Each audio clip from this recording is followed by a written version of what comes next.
Good afternoon, everyone. Welcome, and thank you all for joining us today for our virtual launch of the 2021 Writing from Inlandia anthology and the fall edition of Inlandia, A Literary Journey. Today, we are joined by contributors from all over inland Southern California and the US, and from as far away as the United Kingdom. My name is Janine Pura-Gamblin, and I am the programs coordinator for Inlandia Institute, a literary and cultural arts nonprofit based in inland Southern California. Before we begin, a few words. Inlandia Institute respectfully acknowledges and recognizes our responsibility to the original and current caretakers of this land, water, and air, the Cahuilla, Tongva, Luiseño, and Serrano peoples, and all of their ancestors and descendants, past, present, and future. Today, the Inlandia region is home to many Indigenous peoples from all over the world, and we express our gratitude to them for allowing us the opportunity to live and work on these homelands. And now, a few housekeeping notes. We want you to know that closed captioning is available for this event via the CC icon on the lower part of your screen. Also, please note that this is a view-only presentation and it is being recorded. It is broadcasting live right now on Facebook and will be available later both on Facebook and on Inlandia's YouTube channel. So with that, I'd like to introduce two very important people to today's program. Erin Michaela Sweeney, who is the editor of our online journal, Inlandia, A Literary Journey, and Katie Porter, Executive Director of Inlandia Institute. Welcome to you both. Erin, what can you tell us about the online edition? Sure, thank you, Janine. This fall 2022 issue of the online literary journal is full of wonderful sensory descriptions. And we usually just think about writing about what we see, but there's great examples of what we can hear and smell and taste and touch. And I invite everyone in the audience to use all of your senses as you enjoy the contributors in this afternoon's presentation. Thank you so much, Erin. And thank you for all your hard work on this incredible project. We really appreciate you and everyone who's participated. Thank you. And Katie Porter, Inlandia's Executive Director, is going to say a few words about the anthology. Yes. So it's really been my pleasure to be with the anthology since its inception, way back in the beginning of Inlandia. And we are now up to the 11th year. It started in 2011. So our 2021 edition is here. So I am just really pleased that we have grown over the years, and I'm just so happy to be here to hear everybody. Our workshops program, from which these works are drawn, has also grown exponentially from one workshop to, I think we had 14 this fall, just this fall. So happy to be able to offer all these opportunities to everybody for free, and we're just glad to be able to share this space. And hopefully we'll see some more folks tomorrow at the in-person launch, and we'll talk about that at the end of this session. Thank you. Thank you, Katie. Thank you, Erin. They're going to be in the background paying attention along with the rest of us to today's program. We're going to get started right away, but I want to say a few words about being a writer and reading your writing. It is a huge thing just to get it down on the page in the beginning, the first place, and to develop it and have that writing grow and change and be finessed and edited and thrown in the trash can and pulled back out again and again. And another thing, to get up and read it before an audience. That's an incredible thing to do. So we are delighted to have these amazing writers read excerpts or full pieces today from the work that they've published. And before we get started with the actual program of reading pieces, we want to pause and honor a couple of beloved Inlandians who passed away this past year. We don't want to start a program, especially a program they would ordinarily be at, without honoring them. And we've got a couple of people here who are going to share some tributes to those people. The first person we're honoring today is Dina's Coach Builder, and we have Nan Friedley, who's going to be sharing a few words about Dina's. So thank you for being here, Nan, and we're going to hear from her right now. There she is, and I'm going to step away. So much. I first met Dinaz at the Riverside Inlandia writing workshop in the basement of the library. We sat on a mishmash of chairs around long tables, packed together like sardines. We took turns introducing ourselves. When it was Dinaz's turn, she shared that she was a retired speech pathologist and principal at a special ed school. Had a grandson same age as mine. We had lots in common. I was still trying to figure out what kind of writer I was. She was a poet already, writing about the beauty of nature, her family, and memories of life events. She didn't do Facebook, but we would call or text each other to share poems or just talk. I loved our phone calls and miss them now. I've saved her voicemail so I can remember the sound of her voice. February 8th, it happened. She suffered a massive stroke. I called the hospital to learn more about her, but they just said she was in ICU, so no flowers, no visitors. I was lost, so I did what she would do, wrote a poem. My poem is called Come Back. Miss your voice on the line, you're, oh, darling, I was thinking about you, it's been too long. Miss your posted puns, poems you share, drafts too wonderful to edit, perfect already. Miss your thoughts. What would you think of this little ditty? You would be kind. Miss our lunches on your patio. Curious cuisine you've made with rice and curry. Variety of fun beverages to try. Miss our potluck poetry, sharing our latest. Seeing your current painting of delicate horses. You have one more book to finish, more paintings to create, anthologies to be a part of. Come back, Dee, so we can do it all again. One of the poems Dinaz submitted for this year's anthology is The Last Farewell. And ironically, it's a tribute to her father, who passed away November 2006. The Last Farewell by Dinaz Coach Builder. Farewell Again is a book of poems written by my father, Bajar Paymaster. The title refers to a poem he wrote for his mother, Tamina, on her demise in January of 1950. Farewell, upon thy grave the sunlight gleams, or would my riven heart could share thy bliss.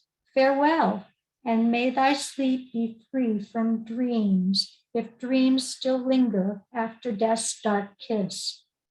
It was September 2006. I was in Mumbai, India, having spent about a month with my father.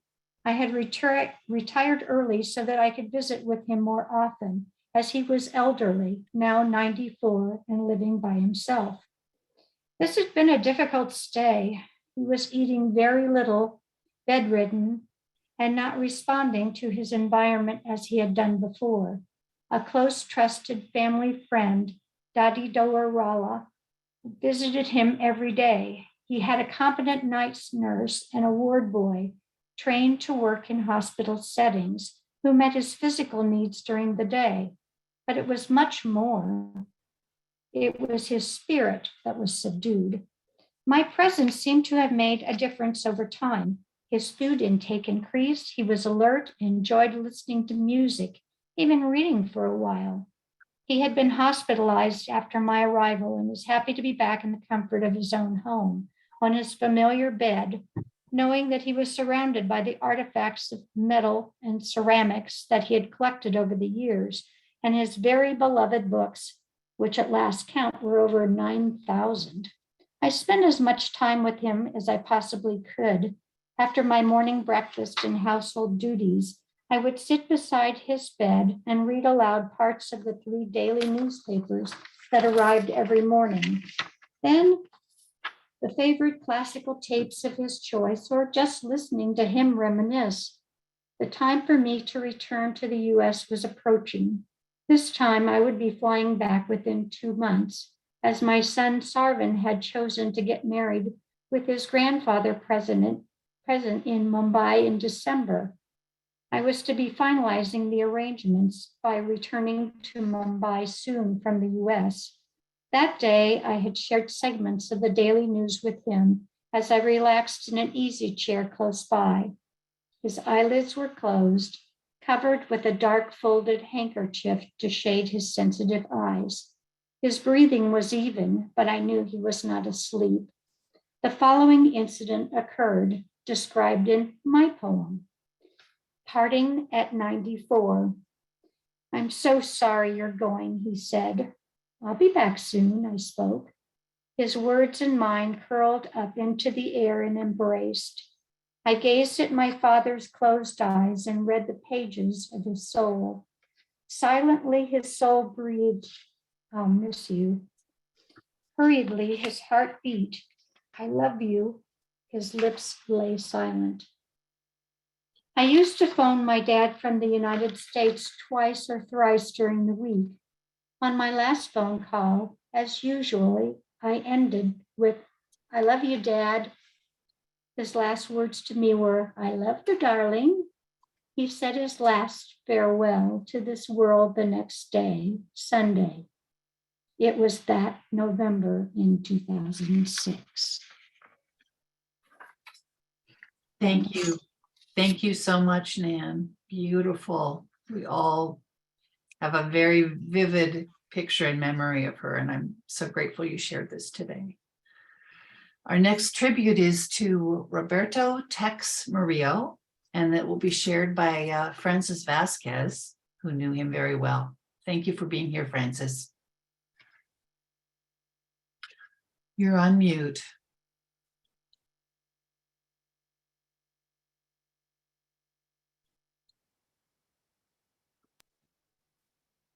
Thank you very much.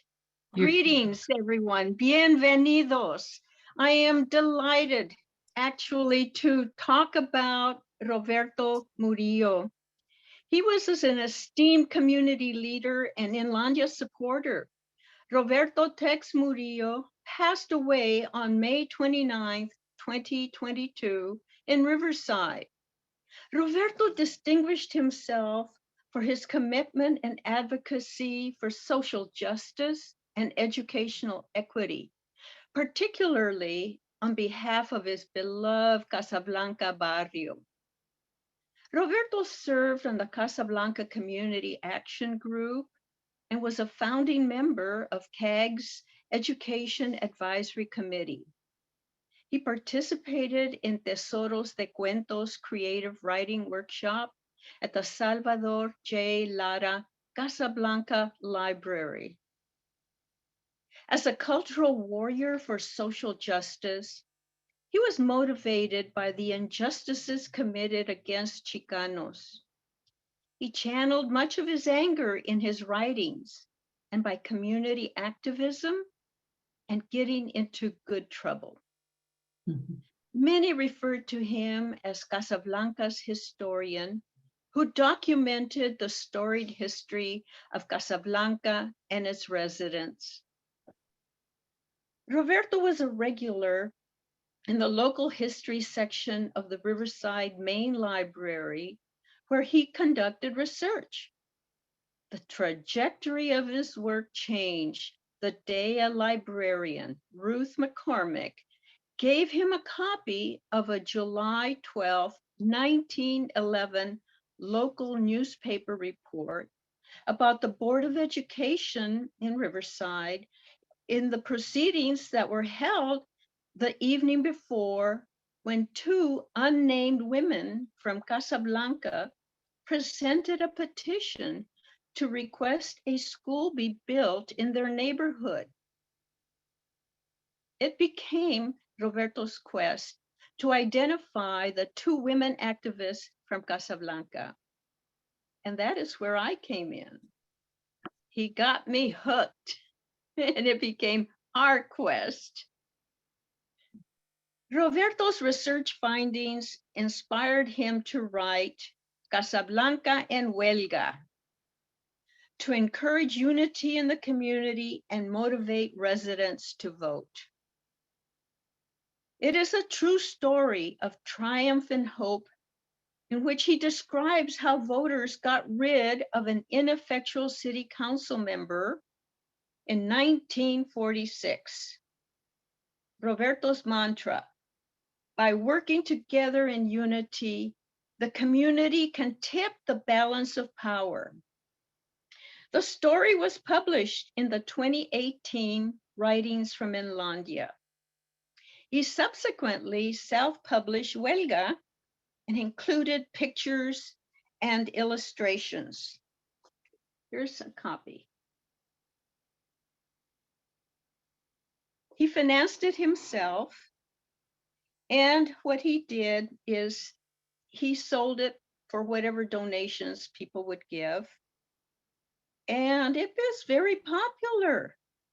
He actually recouped his costs and donated the profits to the Casablanca CAG.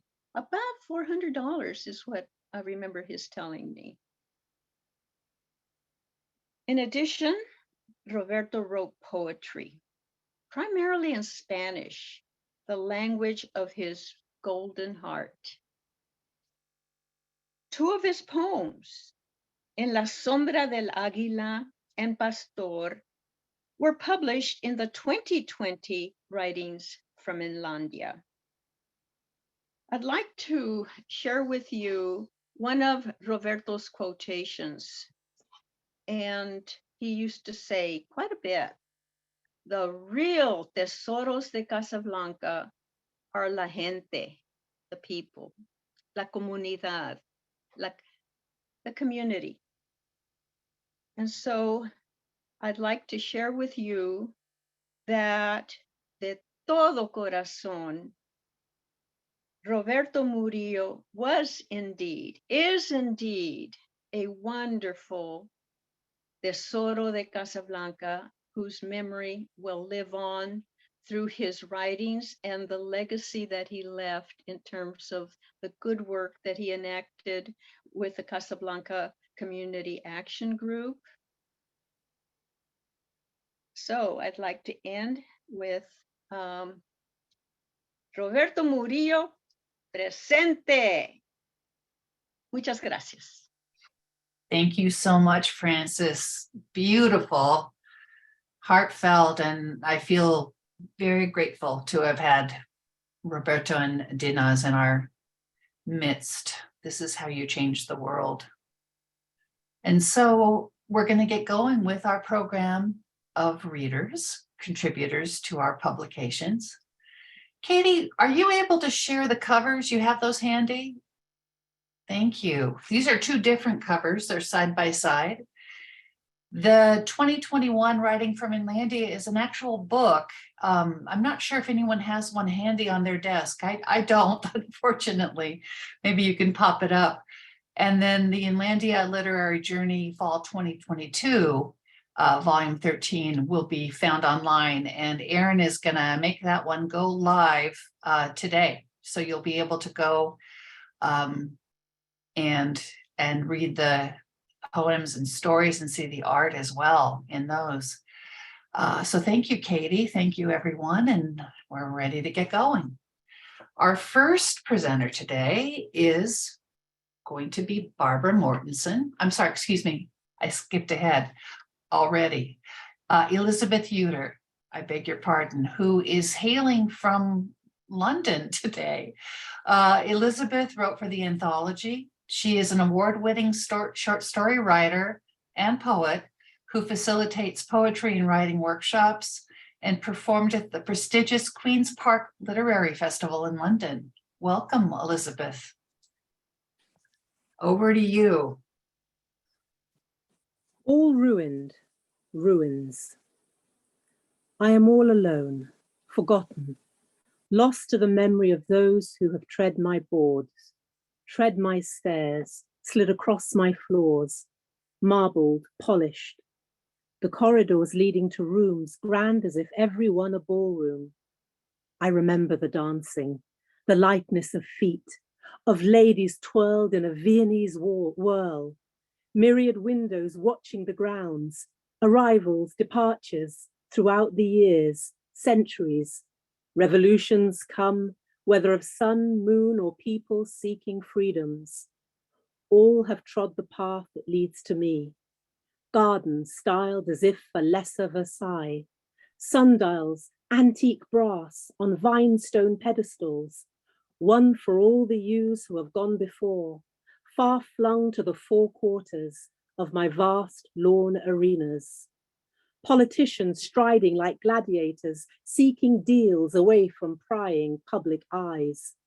I see you in my dreams, still see the world that you have grasped, burned with greedy hands, seeking more, more, more. Mazes, 1, 2, 3, children playing hide and seek, running into supper, faces flushed with gifts from fruited trees, apples tickled pink from the touch of lovers, peaches dripping down the cheeks of others, and the teeth, digging deep into the flesh, eyes rolling, closing in ecstasy of relishing the best, pears, plums, strawberries, the humdrum ones that everyone loves, berries to bury your taste buds in. I have even seen harvests of lemons that have soured the face of the many until honey from the hives was added, time-soaked, as the bees always seem to prefer to rest on these. When the good folk tire of my grounds, they come in through the chateau doors. I consume them all, savoring the disparate flavor of men, women, babies, both the old, the young. I have the tang on my tongue of each of you. Ah, how your fingers tickle, tracing my ornate walls. You wondered at my beauty, grace. That was then, but now, blitzed beyond repair, almost razed to the ground. I am born again to ruin, gone to seed, when even you new strangers, tourists peer within or scurry by. All of you, once here, can never leave, even with my sides caved in.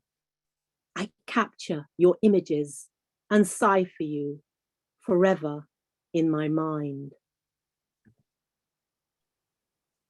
The Amazon.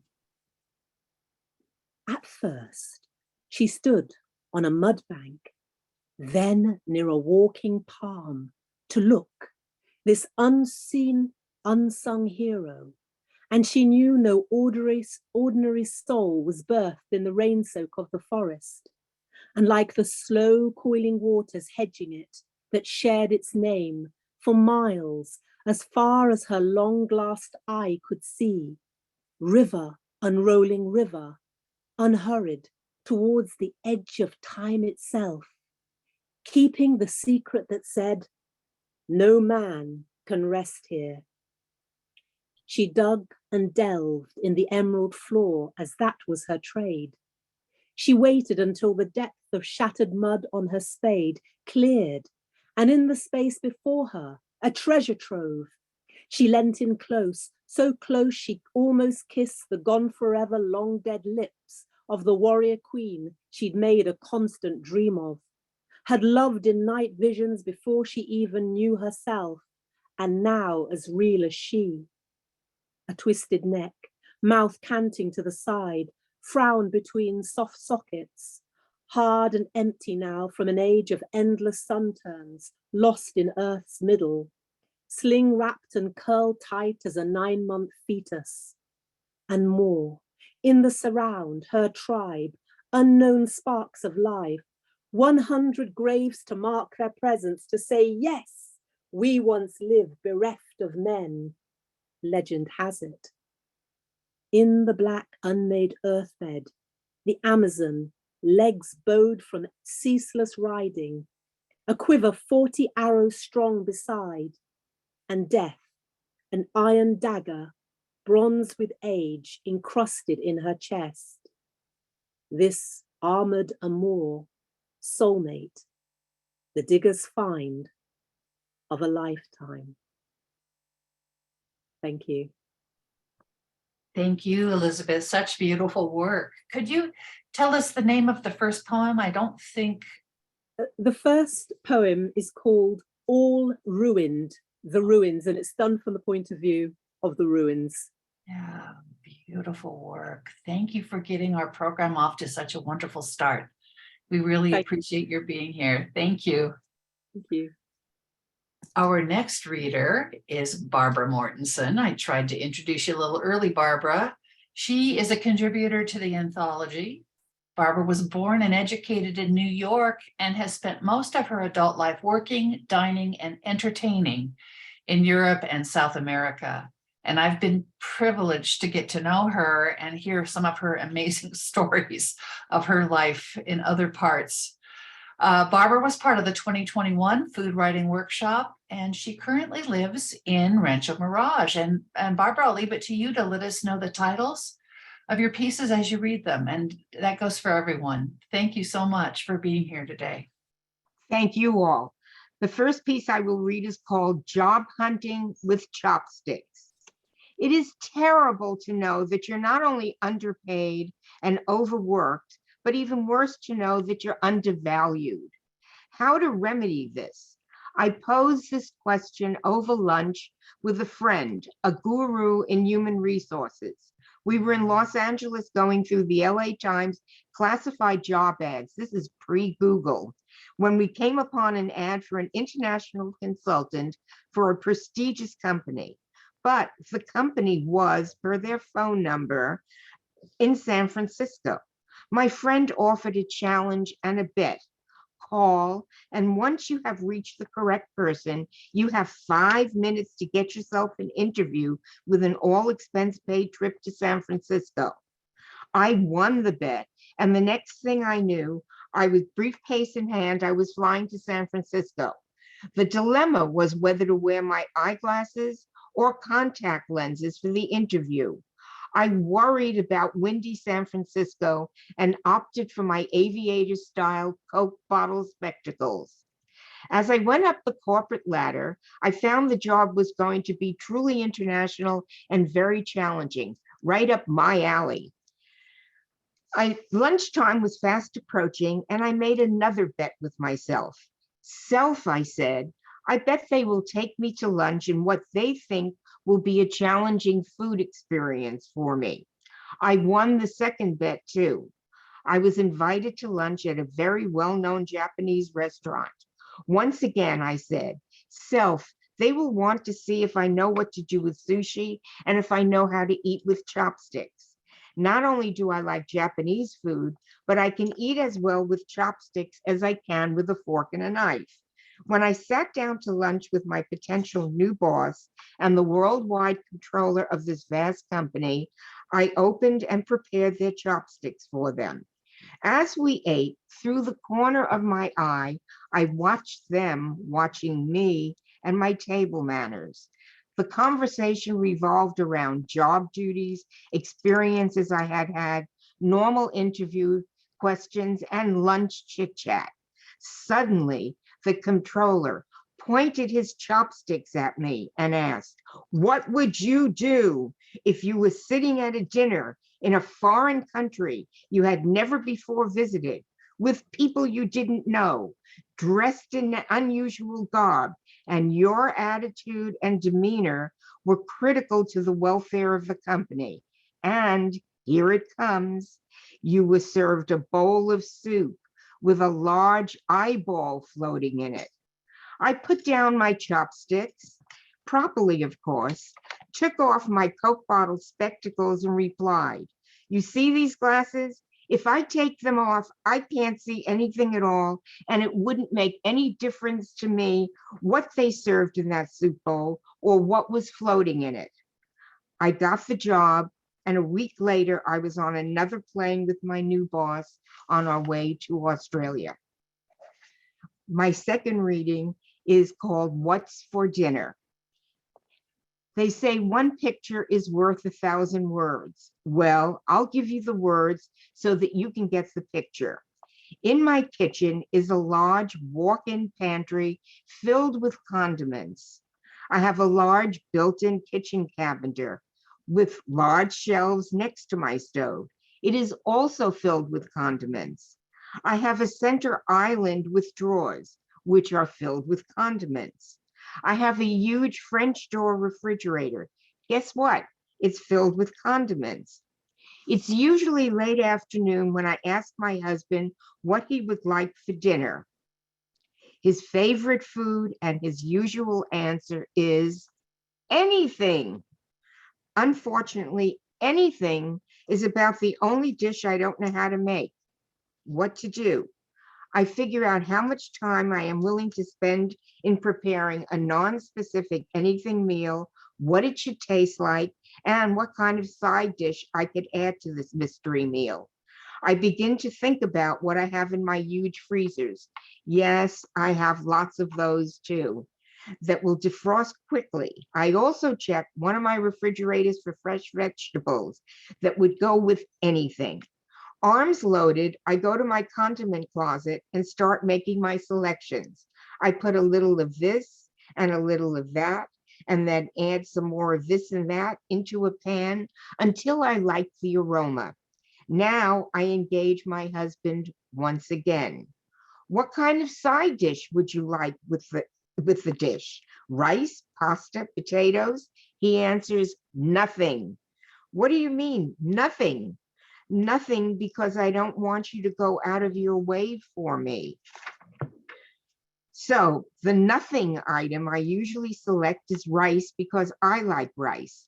I begin to mix my anything and my nothing decisions and add heat, and I stir and cook. Voila, in a short time, a delicious, healthy, tasty, aromatic, anything mixed with nothing dinner. Sometimes after we dine, my sweet husband even thanks me for nothing. And I thank him today. It is his birthday. I think we see him there in the background. That's right. Happy birthday. Happy birthday. Thank you for sharing your wife with us today. Delightful as always, Barbara.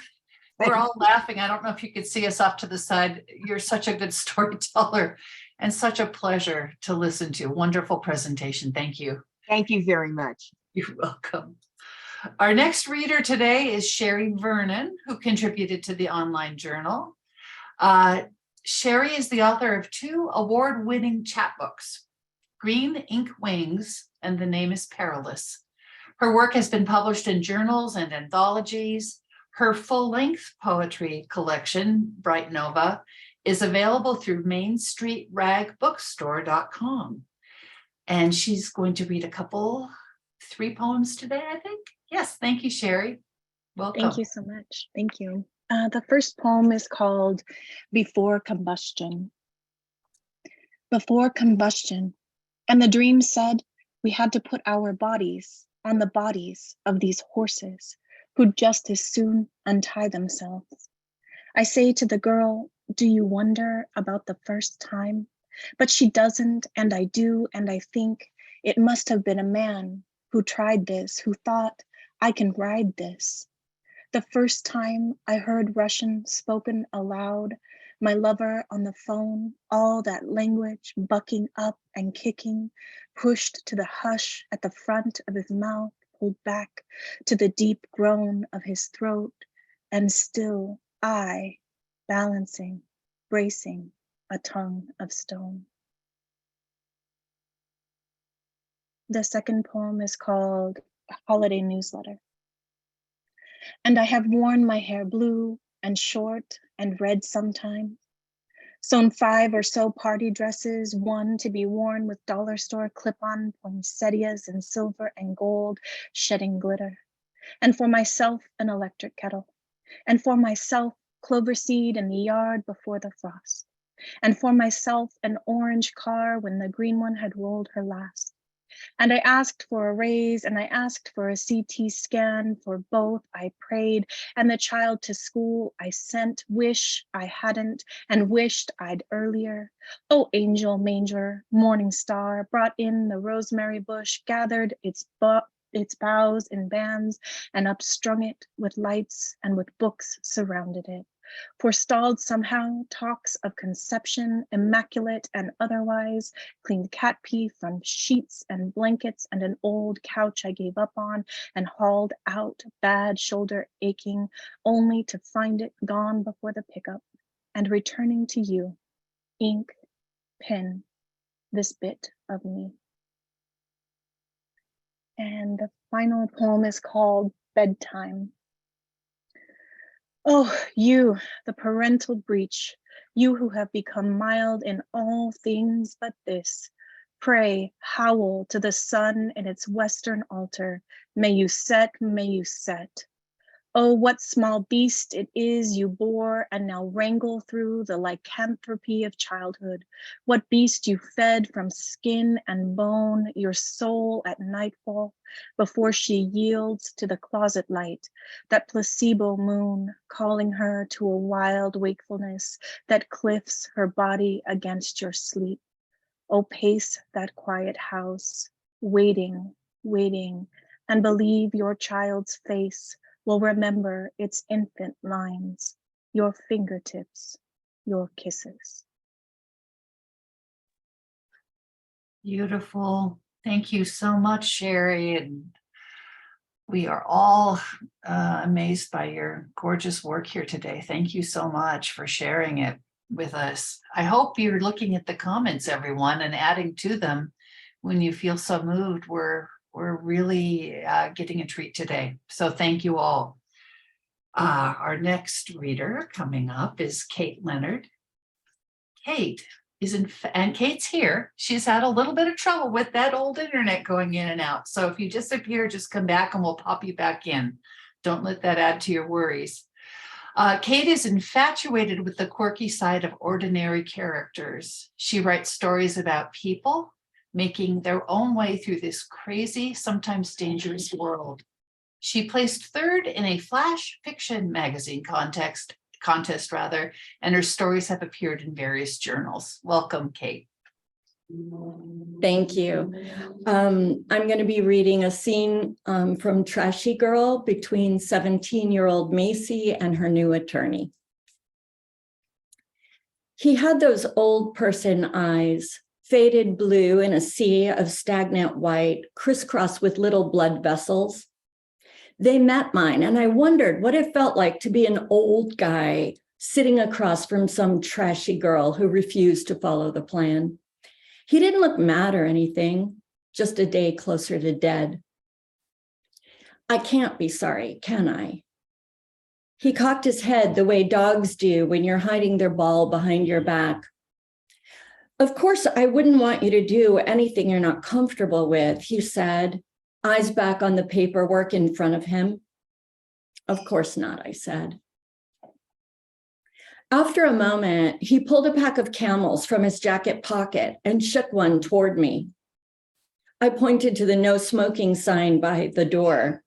After he gestured again, I slid a cigarette from the pack and waited. He produced an old school Zippo and flicked it open. I liked him more. I held the smoke in for a long time, allowing it to warm my insides. Then I let my mouth fall open and watched the smoke drift lazily toward the ugly tiled ceiling. I loved giving smoke the freedom to find its way. My mother had always been such an aggressive smoker, making tight little circles or shooting smoke into people's faces. The old guy produced a paper cup and centered it between us. He flicked his ashes into it, then pushed a photo from the file toward me. like they do on TV. I dug the dramatic flourish. I wouldn't have thought he had that much in him. I glanced at the girl in the picture. Ginny Mack smiled back at me, her short bob, a perfect helmet on her small head. Ginny was a year behind me in school, but she was way behind me in a lot of other ways. She attended special classes most of the day, and the job at the K&J market was kind of a big deal for her. She took her duties very seriously. I knew what was coming next. I would have been disappointed in the old guy if he hadn't produced the second picture. It showed Ginny with a bulging purple eye and bandages on one cheek and down the side of her neck. She blankly stared at the camera, like they'd told her to be still, and she was doing her best to follow instructions. That was how she was. She always did her best. I took a drag off the cigarette and looked at the old guy. So good and wonderful. Thank you so much, Kate. Rich sensory details as promised by Erin. We're really soaking those in. I'm glad you pointed that out ahead of time, Erin, because I think we can enjoy it even more because of that. So thanks so much for being here today, and you stayed in the whole time. That's nice too. Our next reader is Mark Frazier, another contributor to the online journal. Mark is a Chicago area LGBTQ author who has published poetry widely in over 100 journals, including the Spoon River Poetry Review. He is the recipient of an Illinois Arts Council Award for poetry and has published 3 full-length poetry books. He is set to publish another one in 2023. Thank you so much for being here today, Mark. Thank you. Prairie State. We made the land habitable. Much of what makes us human is the struggle to understand how we do or do not fit in with our environment. Those with prairie madness could not make this space at home in their psyches. Each day they turned over the richest soil on earth with moldboard plows and later John Deeres. The first fields of the world's future breadbasket. But the vastness and solitude were too wide for the inner self to manage. In her book, Indiana Winter, Susan Neville states, quote, "Out here in the heart of the country, we've rationalized every inch of earth, all the straight lines of highway and farm and township. But mystery and wildness still lie waiting deep inside every particle of the world, waiting to whirl or crack or ooze into our ordered lives, whether or not we've prepared for it. Humans need systems, straight lines of highway and farm and township. We name the parts of the world around us. Because we name and list, we survive, or vice versa. A house speaks to us and we always remember what it says. The power of a house does not lie in its physical structure, it lies within us. We are the repositories of the sum of its memory and language, dream and nightmare. The house forms our psyche, and we think and speak as if it, the psyche, were a house. The basement is the subterranean part of consciousness where anything is possible to imagine, any act conjured. Entering our basement's confines was like walking into the darkest part of me, the most feared, the most irrational, the most dangerous. What is below the surface is what we do not speak of directly, what we are not aware of, but lies deep within us just the same. The main floors represent the everyday or conscious life. Words and images are just what they are, where living is safe most of the time, even mundane. And the attic, the symbolism of an attic clearly involves time's passage, mortality, the part of our consciousness that hopes our time here will count for something besides the physical signs of living, photos and memorabilia, a spiritual hope. I cannot remember taking leave of the house in which I spent most of my childhood and youth, and as time has passed, it is like not having seen the body at the wake of a loved one, as if being denied the right to grieve. The novelist William Gowen, quoted in Gaston Bachelard's The Poetics of Space, says, quote, "The childhood home comes to life in us, for before us, Goyen makes us understand this, it was quite anonymous. It was a place that was lost in the world," unquote. A place that was lost in the world. What a poetic image of home. It needs us to fulfill it, to bring it fully to life. So after we have left it, are we lost in the world for a time? Perhaps in some ways for all time. Some houses blend into their surroundings, as I express in my poem about Wright's Prairie Home. Prairie Home, Frank Lloyd Wright. Nature's color, symmetry blend into the long sweep of horizon. In balanced rooms, sunlight fades into the focused hearth. A house building out of the earth and into the light, as the life builds outward from within, becomes the space around it. And what of the idea of space as matter? Wright once said that the real house was the space within it. These spaces are where we live, thus the real home, not the glass, beams, or floors. We use these spaces to fit our moods and intentions. The more we live in symbiosis with these spaces, the more lived in the house feels, the more moored we are to it.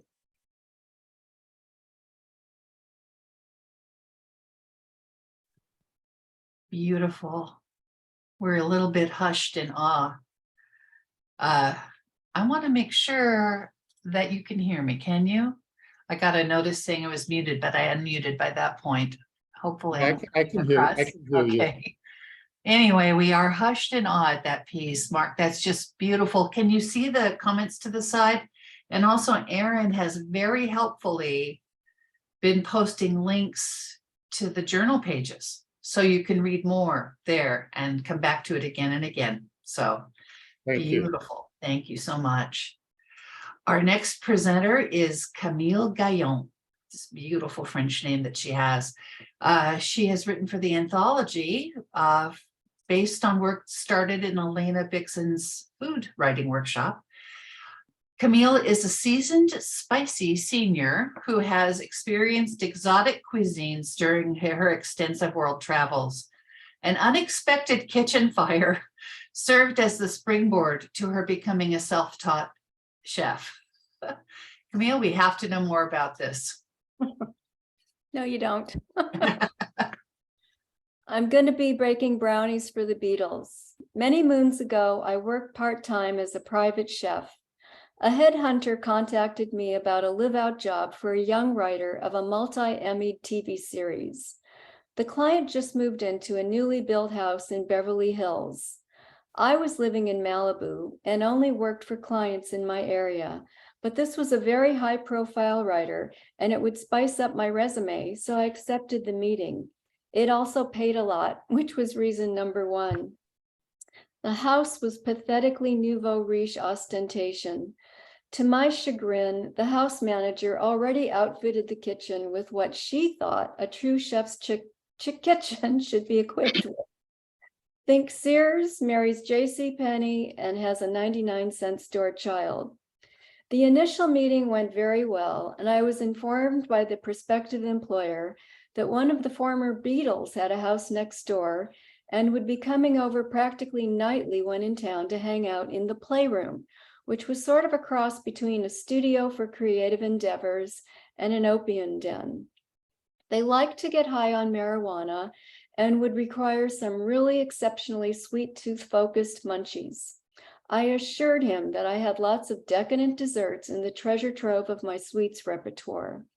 Since I passed this part of the interview, I was then invited to cook a demo meal for him and 3 neighbors of no notoriety. I was to cook a simple Sunday dinner. They liked Mexican food, so I decided I'd pull out all the stops and make my self-invented Mexican lasagna and 3 other courses. It was always a crowd pleaser, but it was not simple. This was also promising. After this demo dinner, I'd be baking brownies for the beetle who was my favorite when I was 10 years old. I armed myself with everything I need for the dinner and brought my own lasagna pan. The employer-to-be came in and asked me to use this new fancy, expensive German ceramic chef's knife that he'd been gifted with. I'd never used ceramic before, but welcomed it, especially since the house manager had selected knives that were of questionable pedigree.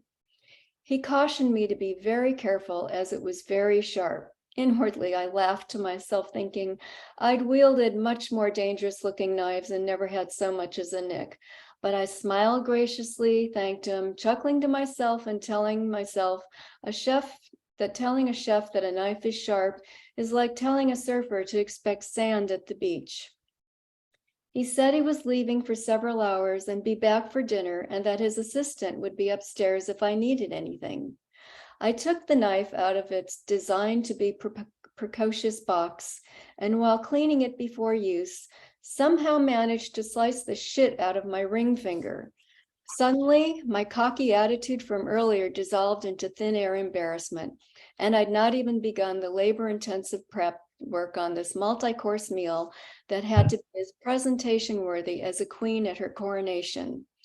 Wildly searching for a first aid kit was to no avail. I wasn't about to ask the assistant where it was. So I quadruple wrapped a thick paper towel around my finger and kept replacing it because it continuously kept turning bright red. I feared I'd run out of homemade paper towel bandages. Racing against the clock and floored over the Red Sea in the kitchen sink, I managed to stay calm. I always do well in a crisis, so I knew I'd somehow pull it off. This was way worse than the Julia Child cooking show segment where she cut her finger whilst deboning a chicken. I comforted myself with the fact that at least I was in good company.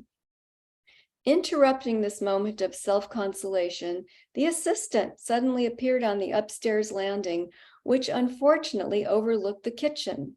He sprung up so abruptly that it was like a joker popping out of a jack-in-the-box. Oh no, how long has he been watching this performance from his nosebleed seat? I dejectedly mused to myself. He said he was leaving and asked if I needed anything. I ate some crow and humbly asked for a Band-Aid. I finished the prep and the dinner with haste and patted myself on the back with the non-bloodied hand for always allowing for unanticipated segues. Ironically, the meal presentation looked like Martha Stewart herself put it together, with no hint whatsoever as to the Jackson Pollock-esque shenanigans that took place on the kitchen counter battlefield just a few hours earlier. But in spite of that, I didn't get the job. My first thought was that the Jack-in-the-Box ratted me out. The headhunter told me that the prospective employer decided to go with a chef that his writing partner recommended. This being the writing partner who recommended the builder, house manager, and untold others that he insisted were a must for a newly arrived big shot in the biz. It was just as well. The commute on PCH every day would have driven me to drink, if not been beaten out by the marijuana fumes in the playroom. And last but not least, a further confirmation of the Dodge bullet came when it was time to get paid after submitting my invoice to the business manager, yet another pick by my writing partner. It took over 2 months to get paid. Well, the hell with Marmalade Skies from Lucy in the Sky with Diamonds. Thank you. Thank you. Delightful story. Good thing we're on mute or you would hear nothing but chuckles and laughter. That was wonderful. Thank you so much, Camille. I hope you recovered from your injury without stitches. Yeah. Good. Oh, okay. Our next reader is Bernice Alspach. Normally I check to make sure I'm pronouncing it right. Did I get the last name right, Bernice? It's all spa, no CH. Alspach. Yes. All right, good to know. Bernice has been a professor at California Baptist University for 16 years, teaching first-year writing, literature, and creative writing. She grew up in Chicago, but has lived in Southern California for the last 19 years. And so we're going to get you spotlit here in a minute, Bernice. Are you all seeing? Hello. Hello. This poem that I'm going to read is titled Preschool Zoom School, and I definitely would like to dedicate it to all of the elementary school teachers and preschool teachers that have been trying to teach, on Zoom for almost 2 years. So, hi, welcome everyone today to today's Hour of Chaos. Remember to keep yourself on mute. Please keep yourself on mute. Would you mind turning yourself on mute? Oh, thanks so much, Julie. Oh, Julie is your mom's name. Julie, would you mind changing the name on your screen to your son's name? Oh, it's your daughter, Jamie. Ping, ping. Okay, boys and girls, we have a few more friends logging into school right now. Let's wait for them to change their names and quite possibly the future. Okay, this next poem is called But Now New, and this is kind of in honor of my dad. For a few fumbling minutes, I listened to him breathe last and tried to find comfort shuffling through pages, standing, sitting, missing the punctuation of time. In other minutes of reverie and slumber, I heard his voice again, but minutes, hours, days drifted forward, and daily duties numbed the sound and memory and the harmony of heaven. But now new life grows and learns, playing, crying, giggling, and I hear his sounds and see his face again. He would have smiled, warmed this life in his arms, and thrilled at her sounds. Thank you. Beautiful, the harmony of heaven. Thank you, Bernice. And thank you for making us laugh. Once again, I had to mute myself. You may have heard me before I did. Thanks so much. Our next presenter today is Tim Ryder, also a contributor to the online journal. Tim is an avid outdoorsman, motorcyclist, and trout fisherman. He has been a pastor, a university professor, and a high school English composition teacher. Tim is the author of 11 books with more to come. He loves seeing God touches in daily life and requires the mountains for his very sanity. He's going to read a couple of pieces for us today. Welcome, Tim. Thank you, Janine. Going to read two poems that they are all from the book that just came out last August, Outdoor Adventures, Sacred Trails, Poems of a Traveling Man. The first is called A Man of His Times. A man of his times, my dad's granddad knew his Utah mountains, how to trail a grizzly to gain a rug, how to stalk the wily Weber River trout to feed a growing family, how to read the shapes and shades on the horizon to prepare for the snow soon to arrive. A man of my times, I know suburban Southern California, how to navigate the lanes on crowded freeways to save a few rushed minutes, how to gauge proper dress to go as casual as I can, how to craft a resume with key words to gain a computer's attention and a job. So, have I gained or lost? The second poem is called Vine Ripened. Next to the beefsteak, a gorgeous early girl, bright red, calling to me to fulfill its purpose. Plucked with a twist, gently wiped, gently bitten. Juice escapes down my face, dripping onto my chest. Flavors please my taste buds as they explode. Grace. Thank you very much.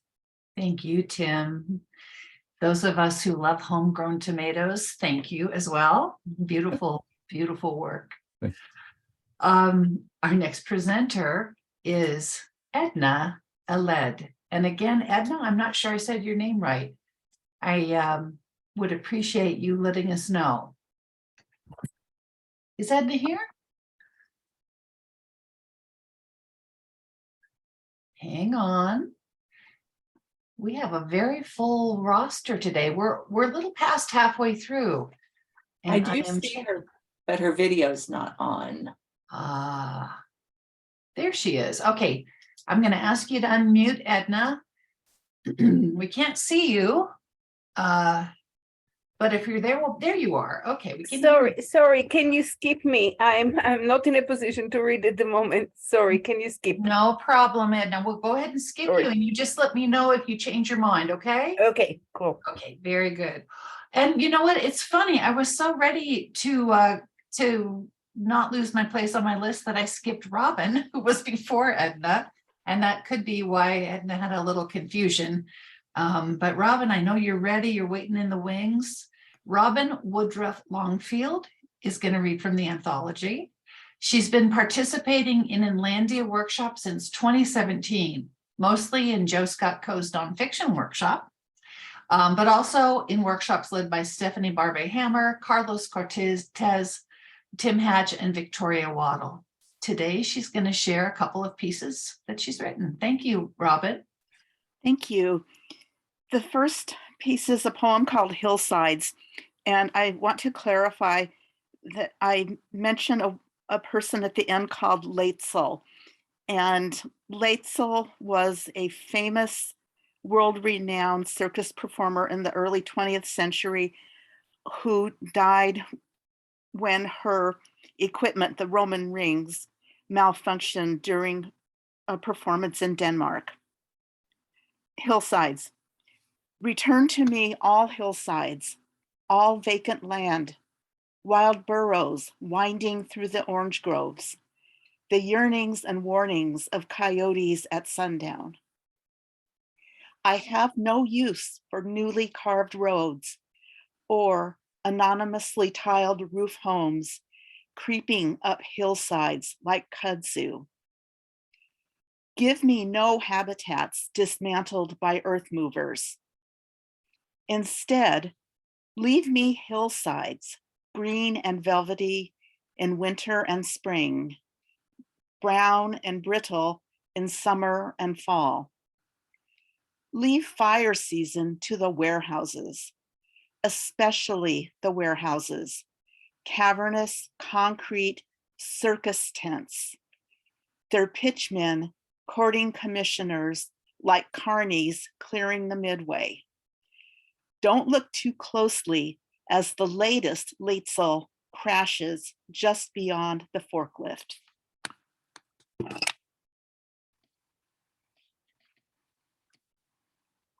And my next piece is called The Highway, Hamantaschen and Me. When our daughters Ariel and Mia were small, extra money was often scarce.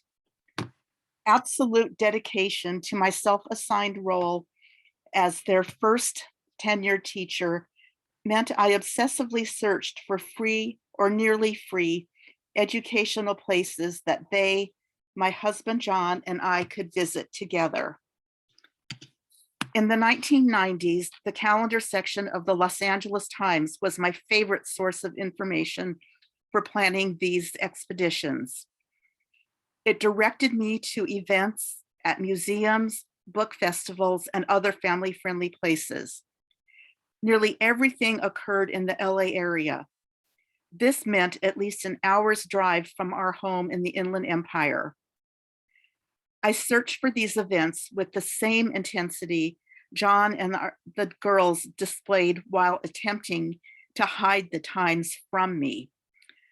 For John and Mia, east-westward excursion meant hours away from DVR recordings of their beloved Law and Order SVU and CSI New York.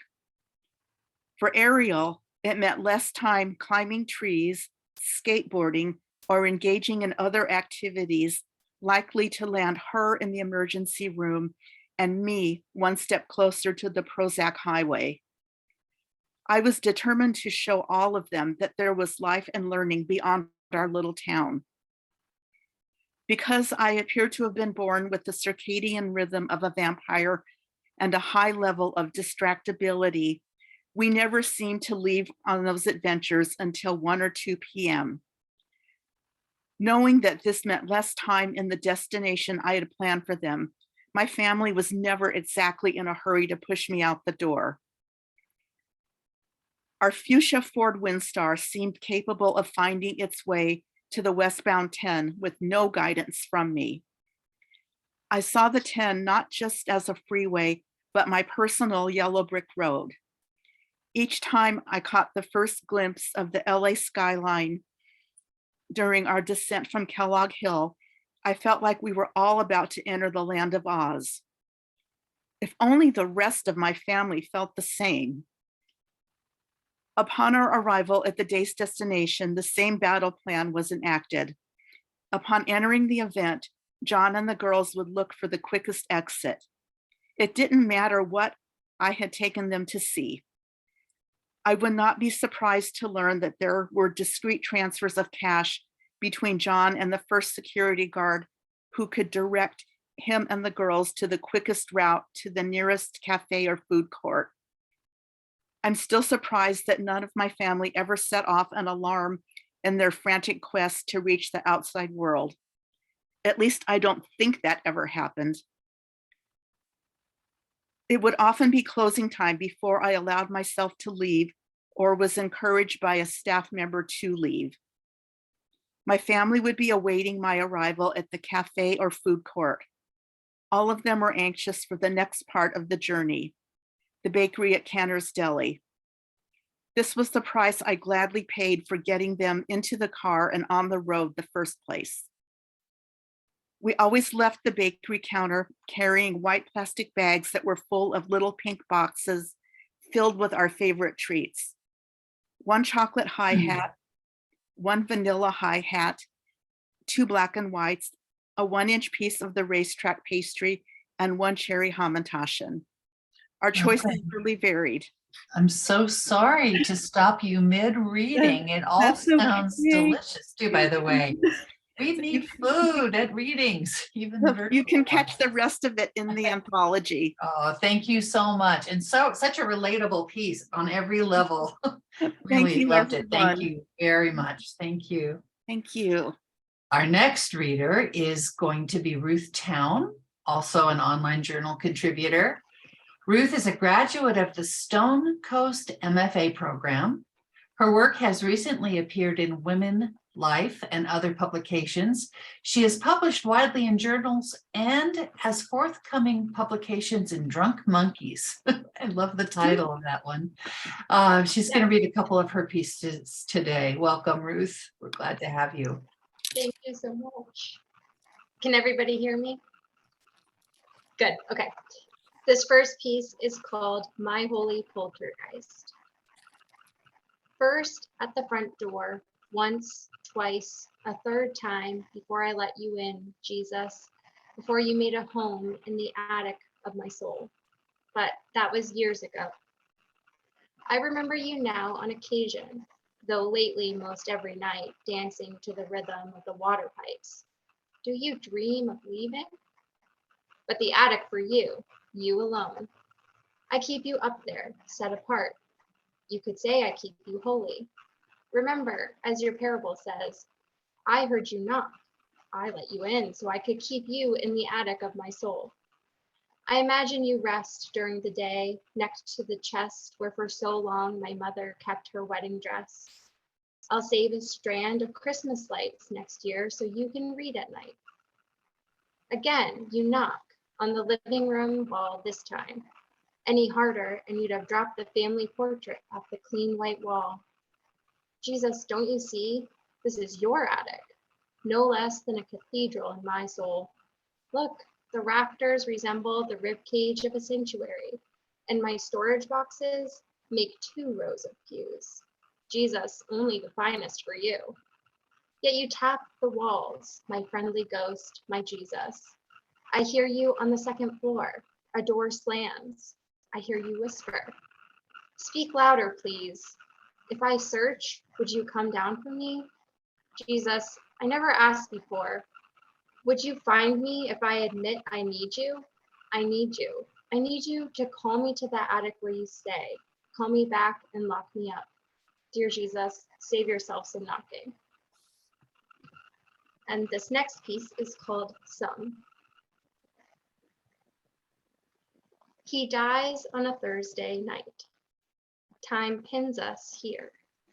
In leaves, gusts, and torrents, the gems of windshield invigorate, smoke, coronate, suspend.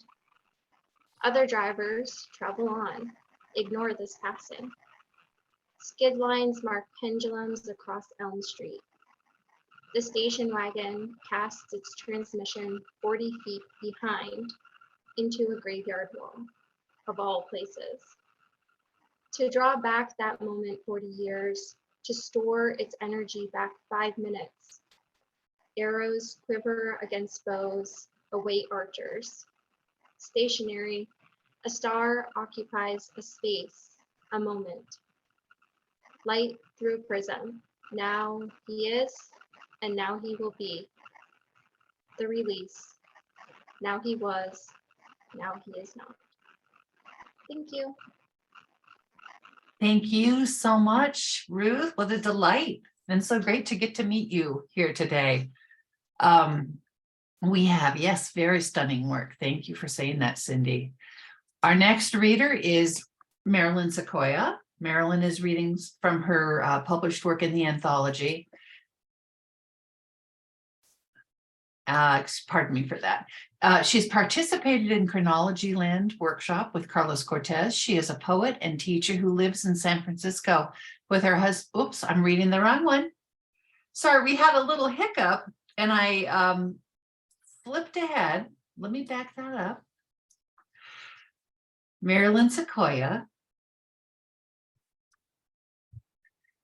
lives in Riverside and has studied with UCR's gifted creative writing professors. Her published poetry can be found in 10 anthologies, along with her own chapbook, New Wilderness. And I do beg your pardon again for that mistake. Glad we said it straight. Marilyn, over to you.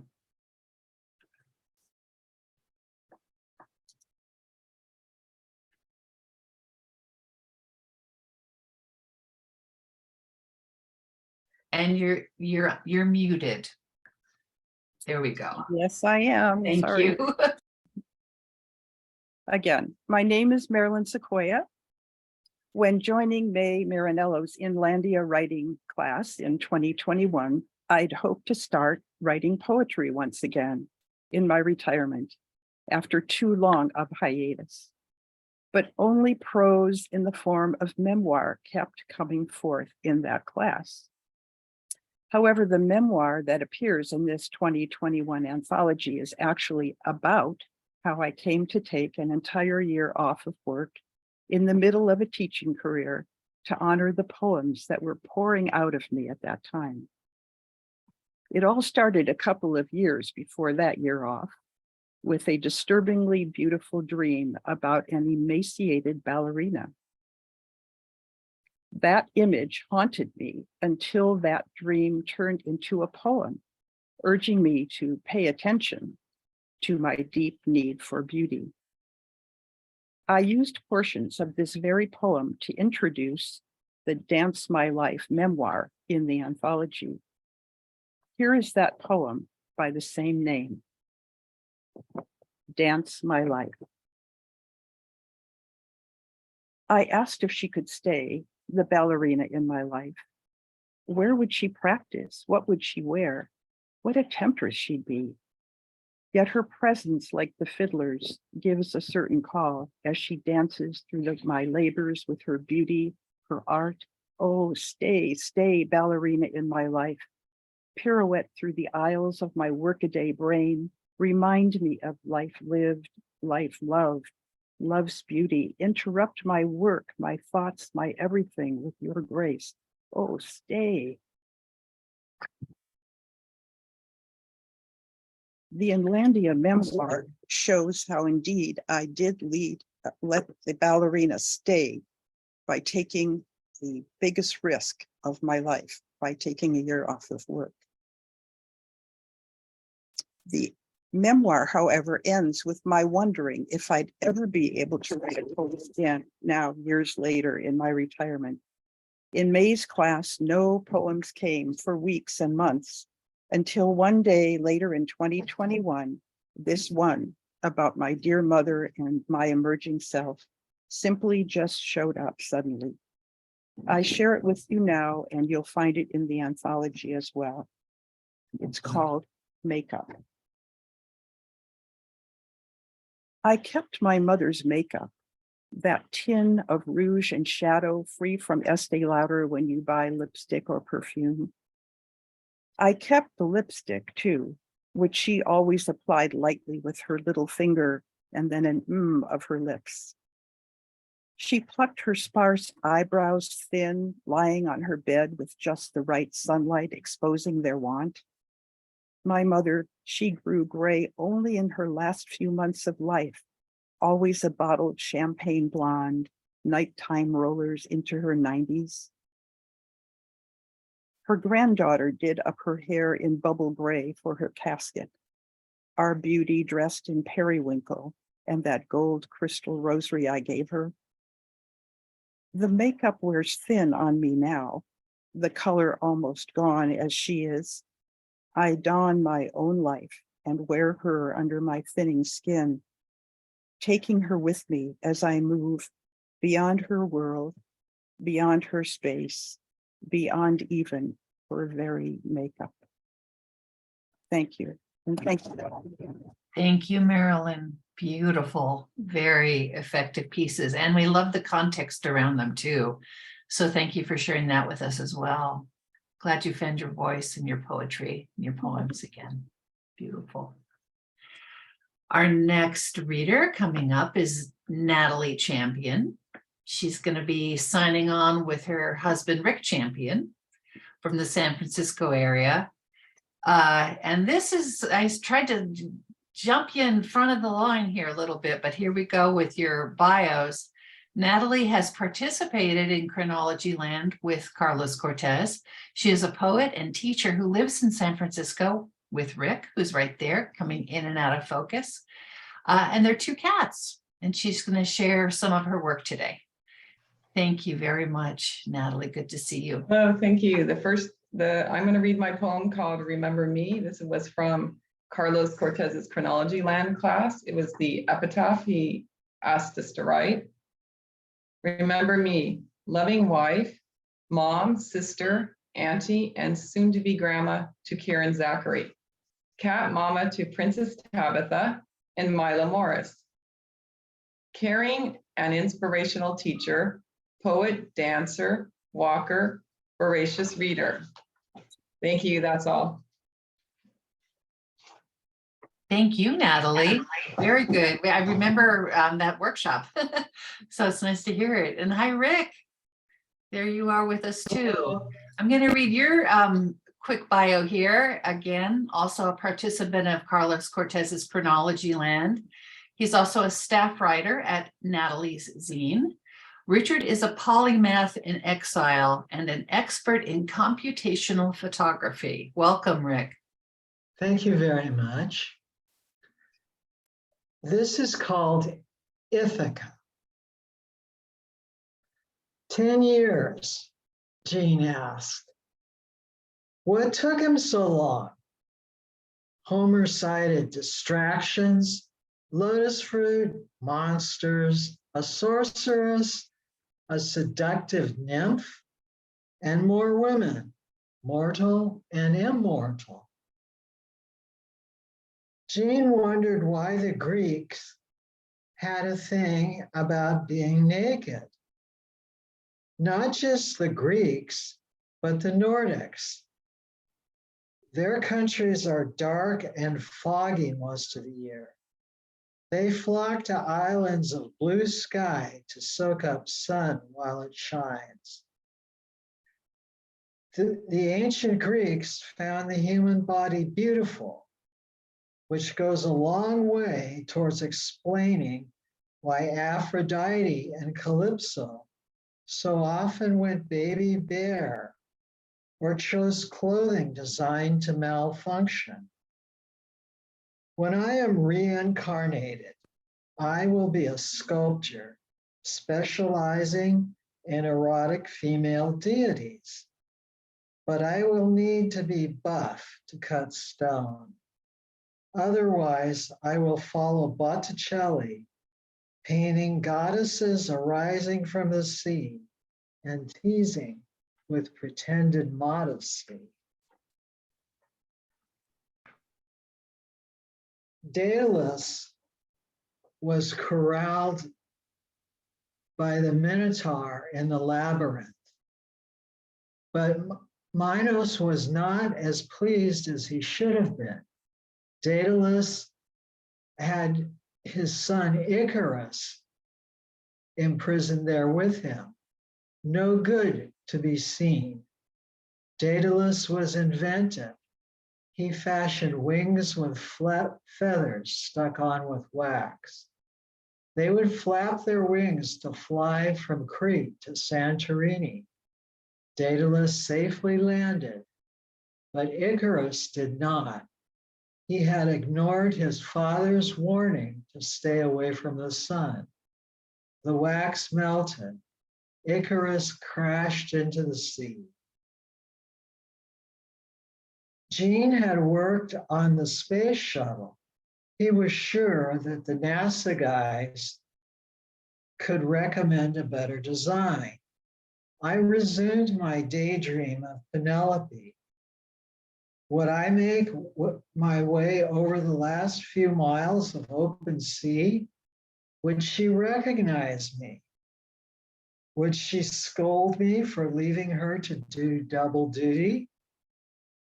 What about nymphs and goddesses? No point in lying. She would know. There's nothing like sun and wind, Jean said. You should try. No, thanks. I can take off my clothes on land. Let's be on our way to Ithaca. Hang on. Gotta do a page trip here. Are there nude beaches on Ithaca? Cheap food? Places to stay? Yes to all, I answered. Jean countered. We'll have all that here, so why leave? I understood how Odysseus felt when his men insisted on staying on the island of the Lotus Eaters. No problem. I'll try again next year. I studied Greek and planned a route. Then COVID hit. I'll try again when it's safe to do so. This, by the way, is called Ithaca. Okay, thank you. Thank you. Perfect title, of course, for a wonderfully rich piece. It's just got so many layers and intrigue and very delightful and very brainy story, Rick. Thank you so much for that. Our next presenter today, our next scheduled presenter is BLB. And we're right now looking to see if you're here. Sometimes people's emails don't match the name that we have, so we're just double checking. And while we're also getting ourselves on track, we're moving beautifully through the program. Edna has checked back in with me and would like to go ahead and read her work. She has let me know that to the side. So BLB, if you're here, please let us know. And otherwise, Edna, let me know. Are you ready to go, or do you want to go in after our next reader, who is Connie? I'm ready. I'm sorry, I'm having a lot of technical issues today. You don't worry. And Connie, you'll be after this, okay? So thank you for letting us slip Edna back in. All right, may I go ahead and read your bio, Edna, while you get ready? Yes, sure. Yeah. Okay. I have, I did ask earlier, it's Eled for your last name? Heled. Eled, okay. Heled, yeah. Okay, thank you. Is an artist, art therapist, counselor, and travel journalist. Her writing includes short stories, poetry, travel writing, and nonfiction. And we are so glad you are here today and flexible and ready to go now. So we'll go ahead and turn it over to Edna. Thank you. I'm joining you from New Zealand, and I'm going to read some very, very short microflash pieces that I put in the anthology.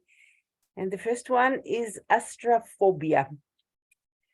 Driving towards Yosemite National Park, enormous lightning scares the shit out of me. I stop immediately and turn the car around. The thunderous explosion that follows is my husband's role. What? Beck, you're messing up our whole trip schedule. I don't care. I'm not driving us straight into a thunderstorm. I bark back. I know I'm risking my marriage. 5 miles later, lightning strikes again. This time bigger, stronger, closer. I stop, turn around, and silently drive us to the park. If we are bound to get killed by lightning, at least let it be in the right direction.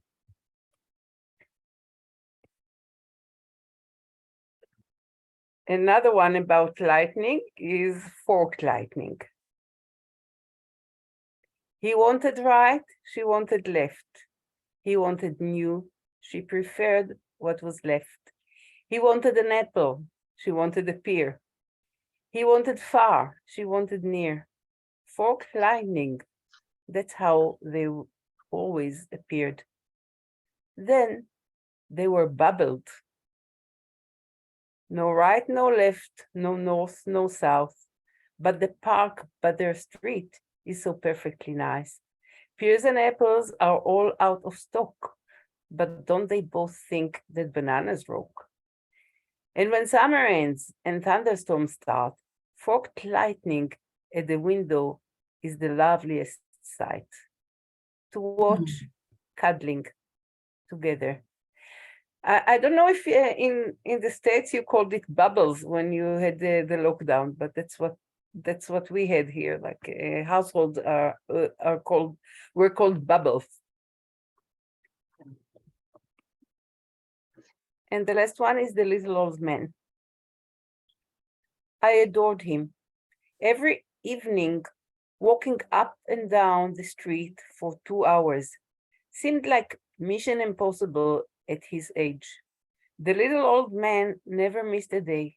Rain or shine, dressed in a glow-in-the-dark jacket, he carried his crooked bones along. Such an exceptional man surely deserves his long life. One day, he saw a handyman van in my driveway and shifted his body towards my house, asking for his business card. At close distance, I saw a bitter, grumpy, big-nosed woodpecker man, like a nightmare from kids' horror movies. He still walks every day. I stopped admiring.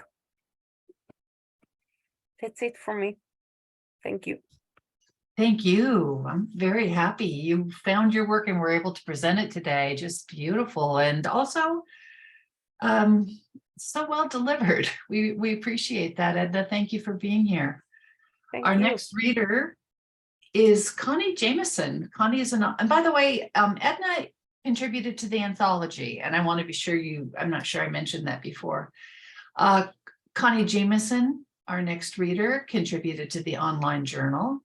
Connie is a retired teacher who enjoys reading, writing, travel, nature, theater, and antiques. She has published her first book, Dating and Mating, Wit and Wisdom on Love and Marriage, and is working on several children's picture books, manuscripts as well. So Connie's going to read a couple of pieces for us today. Thank you for being here, Connie. Thank you. My first is Red. I am red, bold and brazen, fiery, forceful, fearless. I shout, stop. I've arrived. I'm here. Notice me. As a primary color, I'm basic, honest, unchanging. That's not so for blue, another primary color. No, he's not true blue, as they say. He's baby blue, sky blue, periwinkle blue, royal blue, navy blue. I, on the other hand, am just red. I shout warning, danger, fire engines, traffic lights, hot coals, blood. I attract, entice, young man to sports car, bull to matador's cape, hummingbird to flower, guys to red dress, red lips, red nails beckoning. It is, after all, called the red light district. Easy to notice, hard to forget.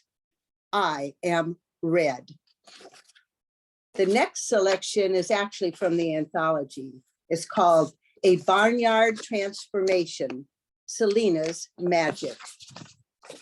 Before Selena's poetry class, Farmer Brown, kind, caring, and concerned, he loved his animals, provided for food for them to eat, water to drink, warm places to sleep, and fields in which to run and play. But lately, his critters seemed a little less frisky, a little less frolicky, a little less happy. Of course, I care for their bodies, thought Farmer Brown, but what about their minds? They need to have food for thought and exercise for their brains. Aha! Selena's poetry class. Gathering his animals around him, Farmer Brown shared his plan.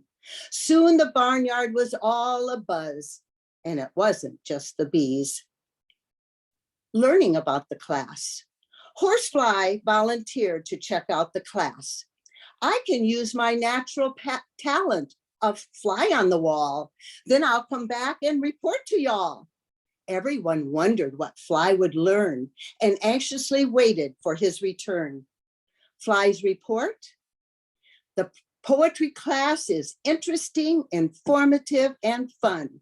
Miss Selena is smart, kind, and helpful. However, she rather prefers that poems not rhyme. Responses about the class. Some animals were concerned about the non-rhyming poetry. I can't imagine that, said Cat. It's become our habit, said Rabbit. I'm afraid I'd fail, said Snail. Just my luck, said Duck. But that's how we'll grow, said Crow. I hope she's not cruel, said Mule. I bet she'll be nice, said Mice. Of course, said Horse. Just try, said Fly. Oops, I mean, just endeavor, just persist, trying not to rhyme, you know. Off to the class. Horse said he'd be the steed in the lead. Cow was ready to get a moving and a hooving. Okay, I'll take a gander at it, said Goose. We'll come too, said the goat family, Nanny, Billy, and the kid. Soon there was a parade of animals on the move. With a clomp, clomp, clomp of hooves and a swish, swish, swish of tails, off they went. Farmer Brown watched with a smile on his face and hope in his heart. After the class, upon their return, Farmer Brown was overjoyed. It appeared that Selena and her class had performed their magic. Now Horse stands in the pasture, head held high, wind blowing through his mane. In his mind, he is now Pegasus, or unicorn, or winner of the Kentucky Derby. Cow slowly chews her cud, big brown eyes staring at the horizon, her mind deep in creative thoughts. As Pig rolls in the mud and Lamb kicks up her heels and Dog chases his tail, it is with much more gusto, much more joy. It was indeed a barnyard transformation, and all thanks to Selena Diana Bumpus.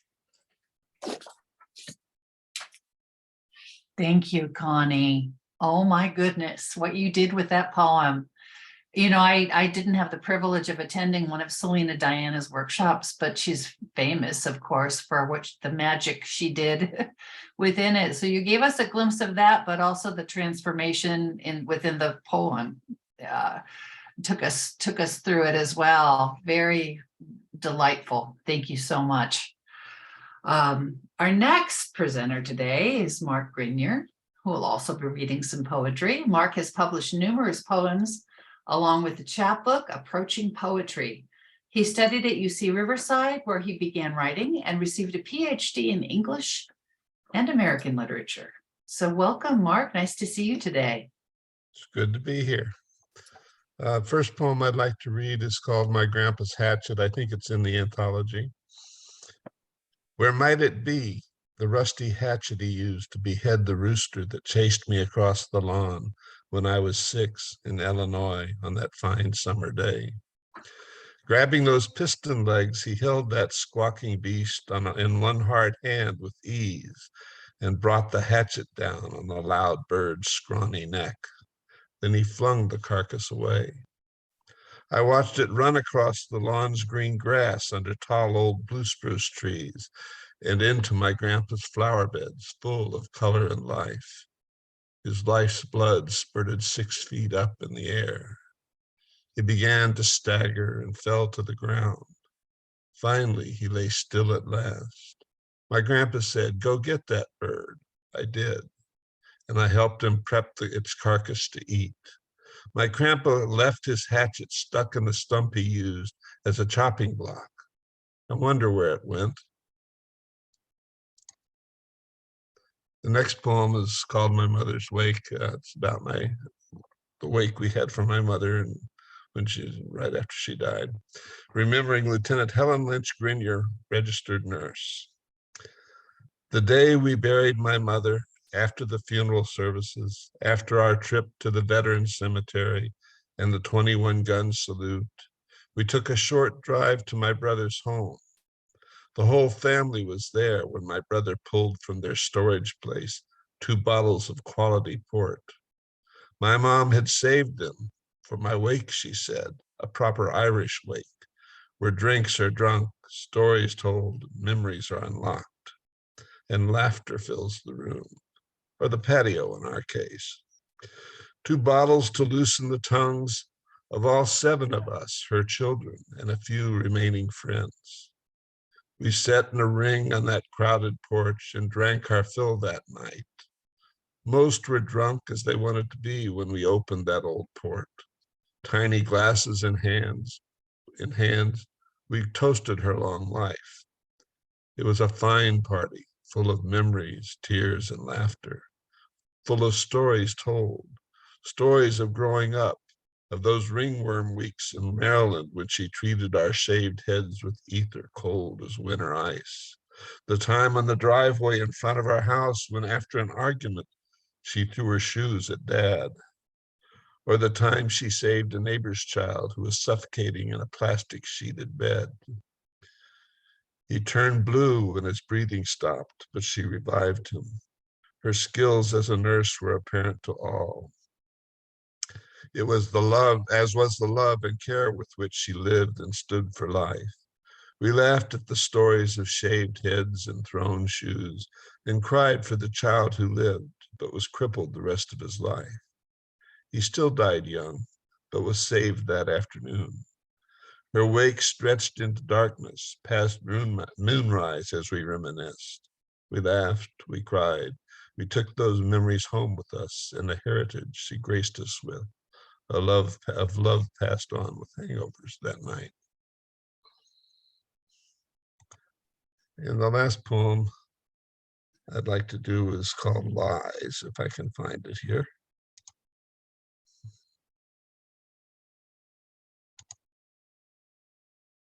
Oh, just a minute. Oh, well, I'll read this one instead. The first winter storm. After years of drought, the first winter storm this year is a cyclone bomb. It dumps 17 feet of water into Northern California lakes. It drowns 1 million acres of wildfires burning the state. Good news, you'd think. but it slides mountains into the ocean and buries roads in debris. Are we thankful for this bounty? I don't know. But the birds still search the soaking earth for seeds to eat. Goldfinches seek their thistle feasts and find them not where they should be.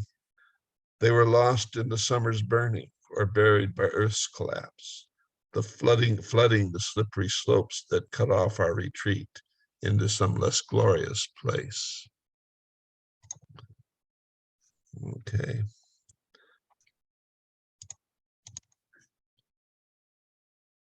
I think that's all.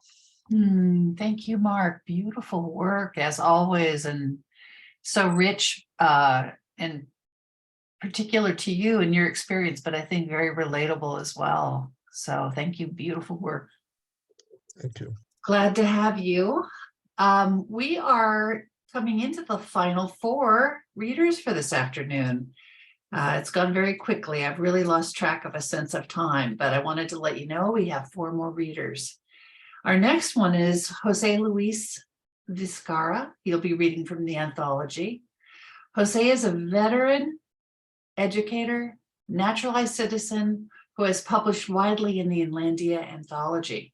He became involved with Inlandia through Selena Diana Bumpus's workshop, as have so many, and continues to learn and write with Rose Monhay and Will Clark. Welcome, Jose Luis. We're glad to see you today. Thank you. I'm very honored to be here and to celebrate the memory of Selena that inspired so many of us to become scribes. And now we'll look at the results. My first poem is called Financial Education. Father, why are you so stingy with your money? Little Johnny asked. Oh, my dear son, you have so much to learn, Father responds. In this world, we have only 2 positions when it comes to money. Don't let the liberals fool you. And you thought there were 3, like the teachers lied to all of you. Most foolish people think there is the middle class, but sadly, don't realize that there are the rich and the poor. But why, you may ask? They don't teach me this in school. All the school do is create financial ignorant slaves and abundant consumers. As you can see, with so many cashiers having trouble giving you change. Most slaves work hard for the dollar, while rich have those dollars work for them. But that is not fair, you might say. You are the result of a great slave factory that screwed your life. Real education teaches to own, never to be owned. Rich people love the ignorance of employees and consumers. They have learned to use people to get ahead. They only buy assets that increase in their wealth. They know the difference between an asset and a liability. They work very hard to build a transfer of wealth. Poor people couldn't care less what is left behind. Rich people begin with their spiritual life. For sure, they don't love material liabilities and money. Now, my second one has to do with transaction of money and things, or a transformation. The difference between a transaction and a transformation. A transaction earns you a check. A transformation changes your future and that of others. A transaction helps a family. A transformation changes future generations. A transaction is immediate compensation. A transformation is a lifetime journey. A transaction requires one individual. A transformation is based on a team and a mentor. A transaction requires only 2 hands. A transformation has many hands in the process. A transaction is a very lonely activity. A transformation involves a whole village. A transaction has the fear of failure. A transformation welcomes failure to learn. Transaction A transaction is insignificant in the process of life. A transformation at a time changed the history of every nation. A transaction is financial. A transformation is spiritual. A transaction has a final date. A transformation is never complete. A transaction is about receiving. A transformation is about giving. A transaction is about learning to close a sale. A transformation is about an experience to change individuals' futures. A transaction is recorded in books and servers. A transformation is written in the history for eternity. A transaction can be measured with numbers. A transformation is evaluated in the history books. A transaction is finite. A transformation is infinite. A transaction is about chasing a sale. A transformation is about pursuing greatness. A transaction might be corrupted by greed. A transformation is guided by unselfishness. A transaction is an obligation with consequences. A transformation is a crusade to improve yourself. A transaction has an expiration date. A transformation has no expiration date. A transaction has been done by many. A transformation has been done by a select few. Thank you. Jose Luis, thank you. What a wonderful meditation. You got us thinking and really reflecting on the differences and the weight of them. That was beautiful. Thank you. Thank you. Really appreciate it. All right, the final three now. Our next reader is Georgette Buckley. Georgette will be reading from the anthology. She values the knowledge and camaraderie she gained from Selena Diana Bumpus's classes and has enjoyed workshops led by Tim Hatch, Rose Monet, and Will Clark. She's going to be reading a couple of pieces today, and we look forward to hearing from her. Is she I don't here? see her. I didn't see her either. Oh, no. Georgette, if you're here, unmute yourself. Okay. Okay. All right. Well, two readers left to go. Our next one is MJ Joan Kerper. She has lived in the Inland Empire for over 36 years, residing in Redlands, Riverside, and now Wrightwood. Published in all genres, she has been part of Inlandia from the very beginning. And today she's going to share, I believe, Joshua Trees in Lone Pine Canyon. Yes, I will. Thank you very much. You're welcome. My full name is Mary Joan Margaret Kerper, and I've had a number of different careers, and so, or aspects to my career. So I've been called many, many different things. I do have a doctorate in philosophy from the California Institute of Integral Studies. And I was also a potter, an artist. And so my dissertation, which was one of the greatest journeys of my life, I just want to say this, is called Singing Over the Bones, Pottery and Writing as Expressions of Soul as Artist, a work of creative nonfiction. So memoir and creative nonfiction are, I just love them. Anyway, I need to acknowledge that. There are two poems that I wrote that were accepted in the literary journal, and I chose one to read today. I hope you will visit the journal and read the other one as well. Joshua Trees in Lone Pine Canyon. In the shadows of the Mormon rocks, slow-moving reminders our landscape was once somewhere else. A sacred circle of charred Joshua trees stand stark against the San Andreas Rift in Lone Pine Canyon. Skeletons, victims of the 2016 Blue Cut Fire. Tributes to the lives and remarkable endurance of this tree-like species of yucca. a member of the lily family unique to this area, the desert southwest of the United States. Joshua trees can live for more than 500 years. The oldest known living Joshua tree was 1,000 years old.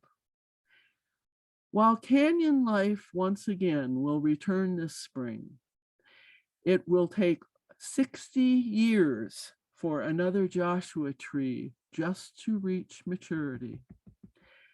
If it survives, 100 years to replace the burned tree. I will not live to see it. I can only remember their former beauty and hope for the future.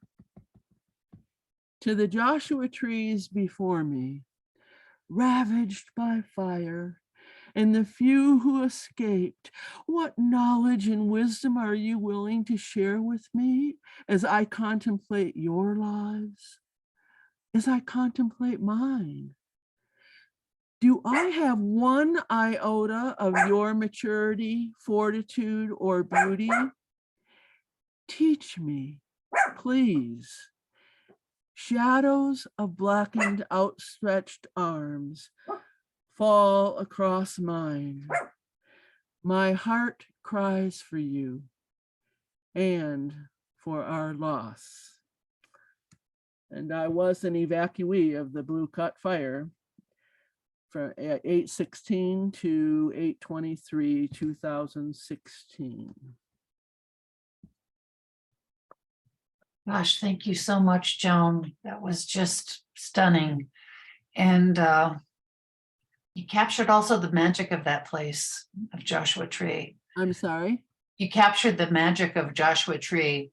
Well, this is Lone Pine Canyon. It's coming out of Wrightwood. You go down to 138 in Lone Pine Canyon, and that is has many Joshua trees. Joshua trees, yes. Beautiful, beautiful writing. Very appreciative of it.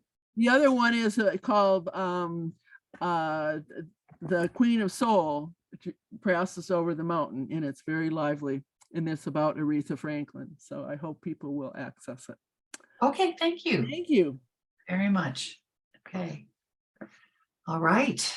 Our final reader for today is Cindy Neisinger. She's going to read from the anthology as well. And after Cindy reads, Katie Porter's going to pop back on for a few words and reminders about upcoming events. So stay tuned for that as well. So Cindy is writing a memoir right now called My Life Between a Tortilla and White Bread. Her children's book, Mouse Wedding at the Inn, is sold exclusively at the Mission and Museum in Riverside. Welcome, Cindy. We're so happy you're here today. Hi, everyone. Thank you. I've had a wonderful time. Wanted to say that I don't have any college degrees or anything like that, but I come from the School of Hard Knocks. I'm a Google search expert and a workshop addict. So here we go. I want to acknowledge and thank author and playwright Denise Chavez of New Mexico for the inspiration to honor my great-grandmother, Viviana Albaco. I participated in Maestra Chavez's amazing Wise Latina workshop series, Dando la Bienvenida, in response to a 15-minute writing prompt. I drafted a heartfelt story after calling on the spirit of my great-grandmother, Viviana Aldaco. She truly inspired me from the great beyond. Additionally, I appreciate the opportunity to enhance and finesse my great-grandmother's tribute in Tesoros de Cuentos creative writing workshop with Francis Vasquez, my instructor, and my mentor, and my friend. Here we go. La Reina de Beaumont. The warm milk with a sprinkle of cinnamon and an egg, the whole egg, including the yellow yolk, and its attached white string mojito, swirled in my cup. My great-grandmother, Viviana Aldaco, called it un ponche. The eggnog-like delicious, nourishing recipe was passed down through the generations, originating in Mexico on my mother's side of the family. It was handed to the children in our family before we ran out the door to school. This cozy drink was served in a random mug with a dash of love and a connection to the past. Whenever I smell cinnamon, it brings back memories. In 1912, my great-grandmother, Viviana, lived in Beaumont, California, an unofficial Mexican community called Chancla. It was a long way off from her ancestral home of Guanajuato, Mexico. I found her picture in a box in my mother's closet. On the back, it was dated April 1912 in Beaumont, California. I looked her up in the 1920 US Census. Yes, she was there. But why? In those days, Beaumont was a community of agricultural pickers and packers. Like Riverside had its oranges, Beaumont had apricots. The 10 freeway had not yet been built. There were still horses more than cars.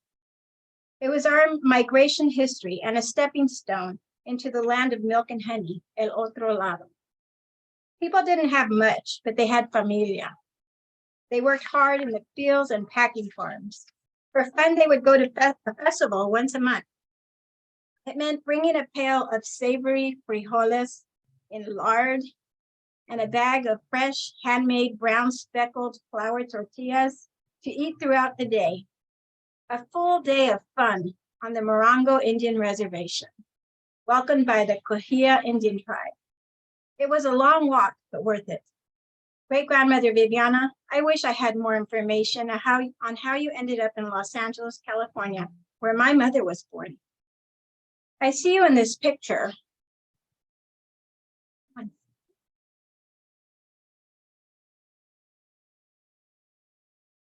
I see you in this picture in the middle,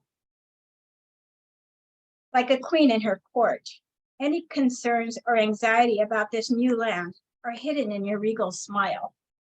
As your children and family are gathered around you, including my grandmother, Isabel, you look so content and happy. Your daughter, my grandmother, Isabel Gutierrez, bought a small neighborhood market and a home in Los Angeles in the 1940s. I see how you imparted so much frugility, common sense, and wisdom on her. My mom says she would can every fruit and vegetable from her garden. A deep cleaning was done on Saturdays. Drawers were emptied and organized. Outside weeds were plucked and the grass was mowed. The yard was raked of leaves, especially around fruit trees and the regal magnolia trees. My mom says even the dirt was cleared of rock or debris. It was called tierra limpia, or clean dirt. The ripple of prosperity is still felt and seen through 6 generations. My mother, Dorita, opened a beauty shop with her inheritance, which paid off her 1-acre home in Riverside, California. I bought my first home with the encouragement and help of a down payment from my mother. I paid it off. The trickle down of prosperity will probably end there because houses are too expensive now. Today, we are keeping the acre of land in the family. This is all because of you, my dearest great-grandmother. I see in this picture how you cared about your appearance, and the girls had bows in their hair. I see your hair is coiffed in stylish finger waves. I can almost feel the stiff, freshly starched and ironed dress material. I remember my mother ironing our clothes with a damp rag, hot steam forcing the wrinkles to comply. We always have an ironing board set up in our homes.